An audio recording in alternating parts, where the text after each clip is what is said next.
Hi to all, അസ്സലാമു അലൈക്കും and welcome back. അപ്പോൾ നമ്മൾ ഇന്ന് റെഡിയാക്കി എടുക്കാൻ പോകുന്നത് നമ്മുടെ റമദാൻ സ്പെഷ്യലായിട്ട് ഈസി ആയിട്ട് റെഡിയാക്കി എടുക്കാൻ പറ്റുന്ന സിമ്പിളായിട്ടുള്ള ടേസ്റ്റി ആയിട്ടുള്ള നല്ല ക്രിസ്പി ആയിട്ടുള്ള ഒരു സ്നാക്ക് റെസിപ്പി ആട്ടോ.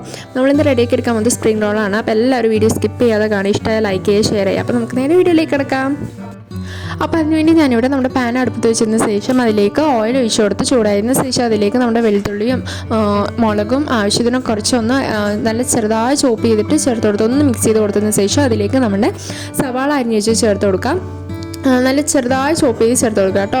മെഷേഴ്സൊക്കെ നിങ്ങൾക്ക് എത്രത്തോളം മിക്സ് വേണോ അതിനനുസരിച്ച് നിങ്ങൾ ചേർത്ത് കൊടുക്കുക. അതിലേക്ക് കുറച്ച് ഉപ്പ് കൂടി ചേർത്ത് കൊടുത്തതിന് ശേഷം ഒന്ന് ജസ്റ്റ് ഒന്ന് വഴറ്റി എടുത്തിട്ടുണ്ട്. ഇനി അതിലേക്ക് തക്കാളി, ക്യാരറ്റ്, ക്യാപ്സിക്കം, കേബേജും പൊട്ടാറ്റോയും കൂടി ചേർത്ത് കൊടുത്തിട്ടുണ്ട്. അതിലേക്ക് ഞാനിവിടെ ഗ്രീൻ പീസും ആവശ്യത്തിന് ഉപ്പ് കൂടി ചേർത്ത് നല്ലപോലെ മിക്സ് ചെയ്ത് എടുക്കുന്നുണ്ട് കേട്ടോ. എൻ്റെ കയ്യിൽ അവൈലബിൾ ആയിട്ടുള്ള എല്ലാ വെജിറ്റബിൾസും ഞാൻ എടുത്തിട്ടുണ്ട്. നിങ്ങളുടെ കയ്യിൽ അവൈലബിൾ ആയിട്ടുള്ള നിങ്ങളുടെ ഇഷ്ടത്തിന് ഏത് വെജിറ്റബിൾസ് വേണമെങ്കിൽ നമുക്ക് യൂസ് ചെയ്യാം കേട്ടോ. ഇനി നമുക്ക് അതിലേക്ക് മസാലപ്പൊടികൾ ചേർക്കണം. അപ്പം അതിനുവേണ്ടി ഞാനിവിടെ മഞ്ഞൾപ്പൊടി, മുളക് പൊടി, അതുപോലെ തന്നെ ജിഞ്ചർ ഗാർലിക് പേസ്റ്റും നമ്മുടെ സോയ സോസ് അവൈലബിൾ ആയതുകൊണ്ട് ഞാൻ അതും കൂടി ചേർത്ത് കൊടുത്തിട്ടുണ്ട്. അത് ഓപ്ഷനിലാണ് കേട്ടോ, വേണമെന്നുണ്ടെങ്കിൽ ചേർത്ത് കൊടുത്താൽ മതി. ഇനി ഗരം മസാലയും കൂടി ചേർത്ത് കൊടുത്തതിന് ശേഷം ഞാനിവിടെ നല്ലപോലെ മിക്സ് ചെയ്തെടുക്കുന്നുണ്ട് കേട്ടോ. അപ്പോൾ നമ്മുടെ മിക്സോട് റെഡി ആയിട്ടുണ്ട്. ഇനി നമുക്ക് ചൂടാറാനായി ഒരു സൈഡിലേക്ക് മാറ്റി വയ്ക്കാം. ഇത് വന്നിട്ട് 1 കപ്പ് മൈദമാവും, 1.5 കപ്പ് വെള്ളവും, 1 സ്പൂൺ കോൺഫ്ലവറും, ആവശ്യത്തിന് ഉപ്പ്, അതായത് ഒരു പിഞ്ച് ഉപ്പ് കൂടി ചേർത്ത് കട്ടകളോടാതെ മിക്സ് ചെയ്ത് വെച്ച് മിക്സാണ് കേട്ടോ. അത് നമുക്ക് നമ്മുടെ ചൂടായ പാനിലേക്ക് കുറച്ച് ഒഴിച്ചു കൊടുത്തതിന് ശേഷം നല്ല തിൻ ലെയറിൻ്റെ നല്ല തിൻ ലെയറിലായിട്ട് ഒന്ന് ആവശ്യത്തിന് ഒഴിച്ച് കൊടുക്കുക. എന്നിട്ട് ഇതുപോലെ ഒന്ന് സ്പ്രെഡ് ചെയ്ത് കൊടുക്കുക. നല്ല തിൻ ലെയർ ആയിക്കിടണ്ട, അത് പ്രത്യേകം ശ്രദ്ധിക്കുക. അപ്പോൾ തന്നെ നമ്മുടെ സ്നാക്ക് നല്ല ക്രിസ്പി ആയിട്ട് വരില്ല. എൻ്റെ കുറച്ച് കുഴിഞ്ഞ പാത്രം ആയതുകൊണ്ട് കുറച്ച് തിക്കായിട്ട് വന്നിട്ടുണ്ട്. പിന്നെ ഈ ഒരു മിക്സിൻ്റെ വീഡിയോ എടുത്തിട്ടുണ്ടായിരുന്നു, പക്ഷേ സേവ് ആയിട്ടുണ്ടായിരുന്നില്ല കേട്ടോ, അതുകൊണ്ടാണ് കേട്ടോ കാട്ടാത്തത്. ഇനി നമുക്ക് പെട്ടെന്ന് തന്നെ ഇത് കുക്കായി കിട്ടുന്നുണ്ടോ, നല്ല ലോ ഫ്ലെയിമിൽ തന്നെ വെക്കുക, അതും ഒന്ന് ശ്രദ്ധിക്കുക.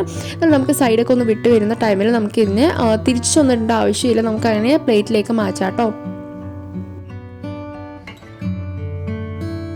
അപ്പോൾ നമ്മുടെ മിക്സ് ഇവിടെ ചൂടാറി വന്നിട്ടുണ്ട്. അതിൽ നിന്ന് നമുക്ക് കുറച്ച് നമ്മൾ റെഡിയാക്കി വെച്ചിരിക്കുന്ന ഷീറ്റിലേക്ക് വെച്ച് കൊടുത്തതിന് ശേഷം ഇതുപോലെ ഒന്ന് റോൾ ചെയ്തെടുക്കുക. എന്നിട്ട് അവസാനം നമ്മുടെ മൈദമാവിൻ്റെ ആ ഒരു മിക്സ് ഒന്ന് ആക്കി കൊടുത്തതിന് ശേഷം ഒന്ന് റോൾ ചെയ്തെടുക്കുക കേട്ടോ. അപ്പോൾ ഇതുപോലെ ഒന്ന് റോൾ ചെയ്തെടുത്താൽ മതി, ശ്രദ്ധിച്ച് കിറാതെ ഒന്ന് പതുക്കെ ഒന്ന് റോൾ ചെയ്തെടുക്കുക കേട്ടോ. പിന്നെ അതുപോലെ തന്നെ തിൻ ലെയർ ആയിരിക്കണം, അത് പ്രത്യേകം ശ്രദ്ധിക്കുക, അപ്പോഴേ നമ്മുടെ സ്നാക്ക് നല്ല ക്രിസ്പി ആയിട്ടും കിട്ടുള്ളൂ. ഇതേപോലെ തന്നെ ബാക്കിയുള്ള ഷീറ്റ്സ് കൂടി റോൾ ചെയ്തെടുക്കുക. നിങ്ങൾക്ക് വേണമെന്നുണ്ടെങ്കിൽ ഫ്രിഡ്ജിൽ സ്റ്റോർ ചെയ്ത് വെക്കാവുന്നതാണ് കേട്ടോ, 2-3 ദിവസത്തേക്ക് സ്റ്റോർ ചെയ്ത് വെക്കാനും പറ്റും.